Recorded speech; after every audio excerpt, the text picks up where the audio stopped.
Good evening, fellow patriots. I am doing a reboot of an older video about why should I care about MS70 coins, and that is because the information is very good. If you've been following my older videos from the start or ever look back at them, you'll notice they're not as good quality as they tend to be now, or as exciting. They're just me reading off of something, and that's all. So this information about the MS70 and graded coins is important to me, and after looking back at the older video, while it's not terrible and it's fun to see where I came from, I thought this is important enough information. I'd like to redo it, do a reboot, and deliver the information just a little bit more cleanly this time. So here we go. Why do I want MS70 coins in my collection? Have you ever collected anything? For instance, have you collected baseball cards, comic books, stamps, I don't know, unicorns, anything like that at all? As you know, if you have, collectibles have several things that make them worth collecting.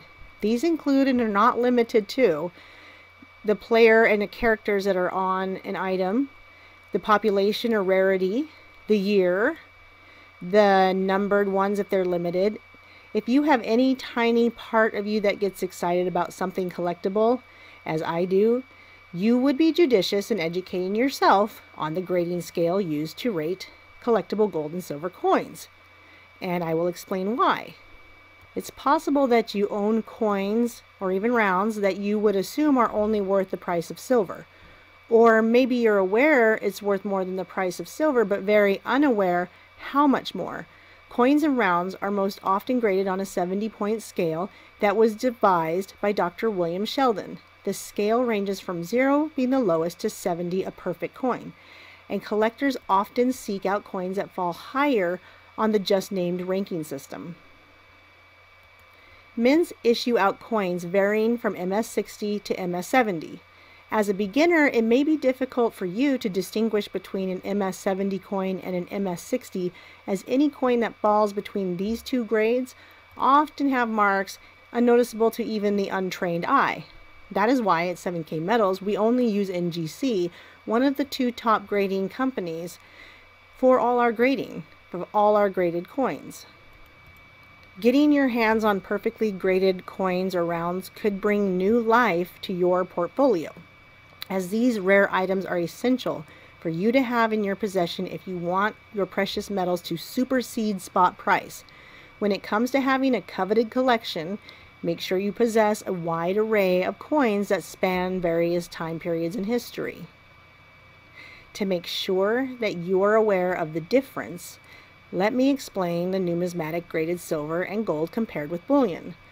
Bullion is purchased based primarily on weight, while numismatics are derived not only from weight, but from a premium based on its limitation in supply, that is population or rarity, and privacy advantages. And I will refer to these generically graded coins as numismatics most of the time. So numismatic gold and silver offer benefits that are unseen with gold-silver bullion. A graded coin is called an investment graded coin, whether it's high or low, meaning it outperforms bullion investments because of the added value of supply and demand.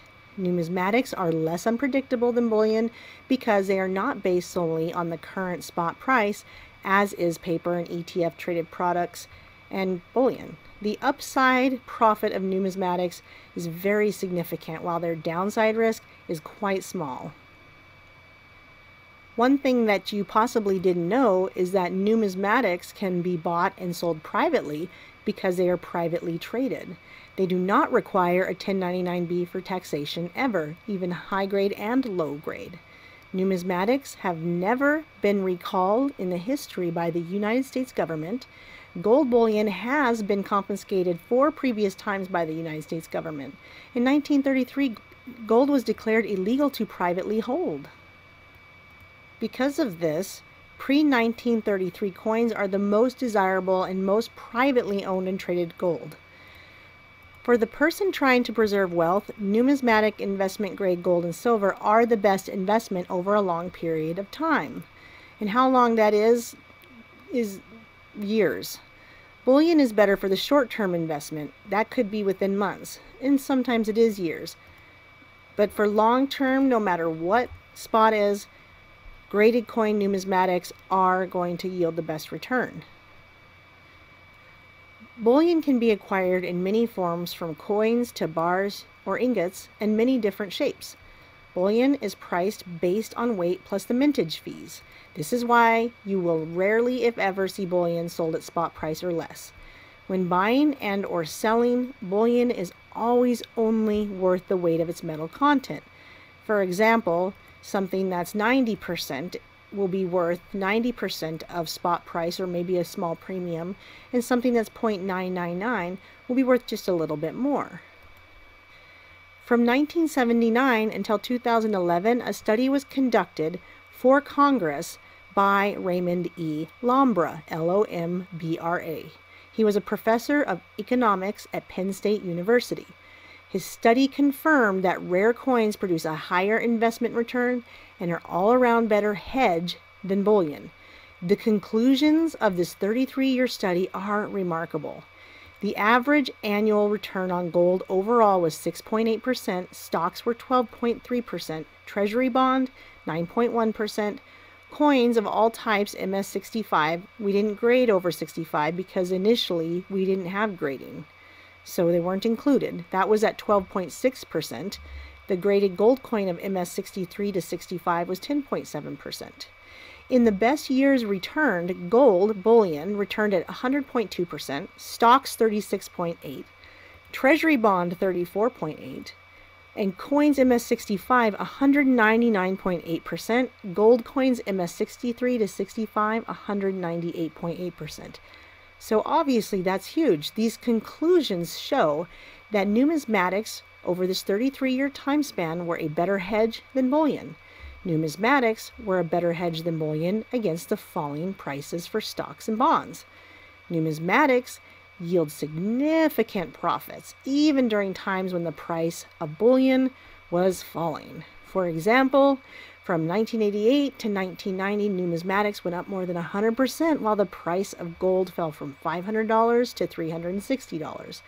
The average annual return on numismatics was more than 200% greater than on bullion. The return on numismatics is in their best year was about 100% greater than the return on bullion in its best year. The return on numismatics in their 3 best years was about 100% greater than the return on bullion in its 3 best years. It's very clear to see why graded numismatic coins are extremely awesome and important to learn about and own. And as we buy gold and silver as stackers and as collectors, we are learning about these different things that I've mentioned. So having the best hedge is something you really want to have information about. And as I just said, this is very important for the best hedge against poor government decisions.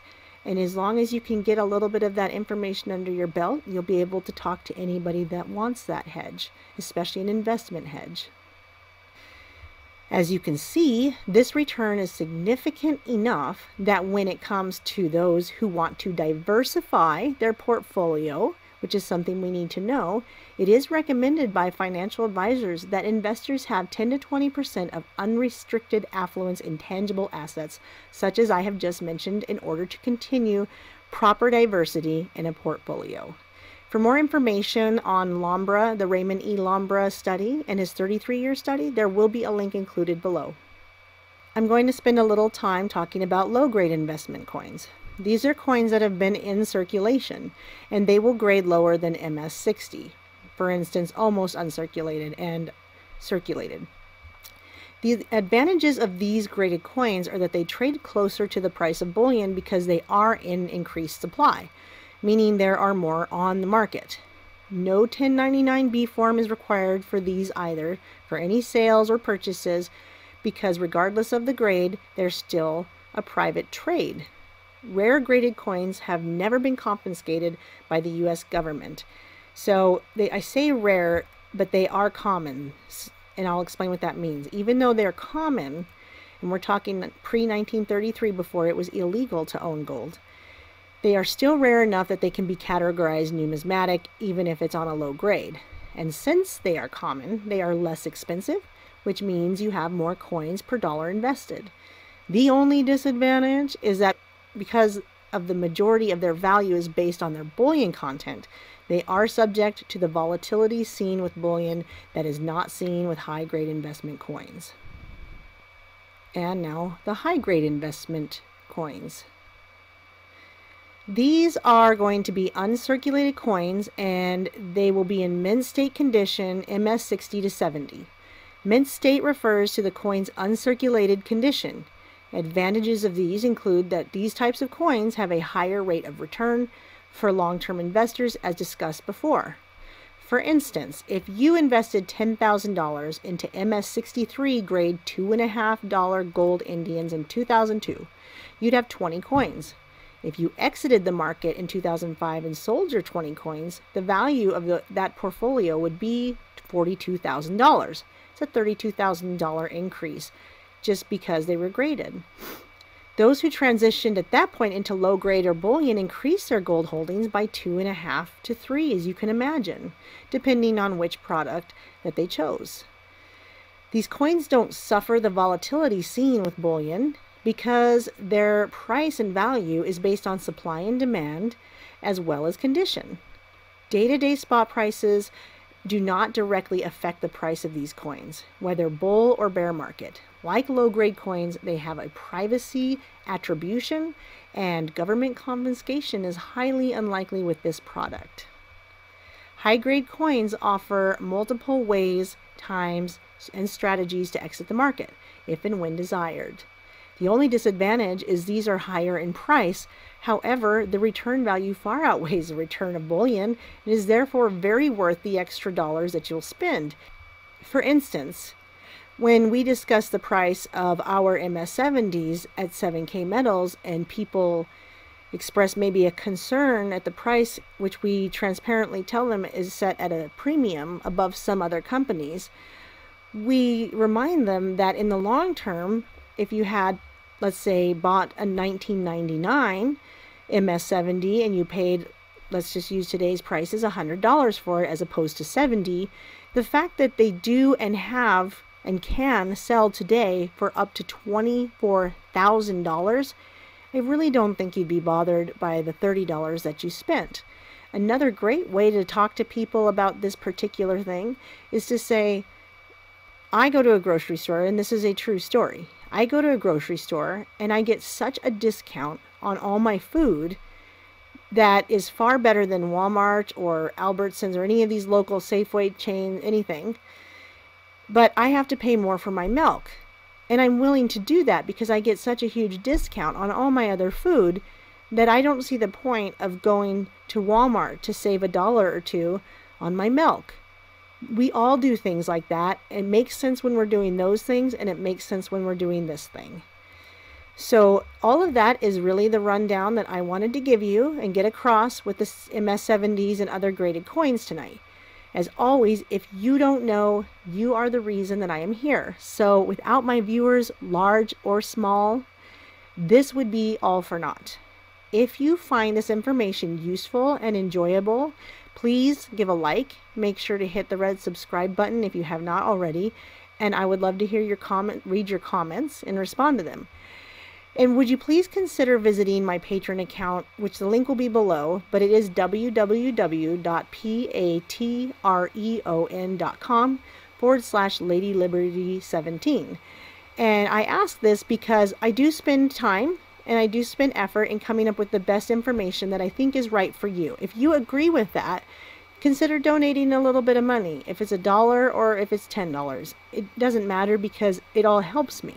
And I appreciate that more than I can even express, because if I tried to express it, you'd probably think I look like a loony person on here. So I better just tell you I appreciate it and not try to show you. I am here for you, and I am working hard to get this information that I think is important and fruitful. And I am praying that I will find those with ears to hear, to learn the truth of money so they can avoid or improve their money situation. And when I say avoid money problems or improve their money situation.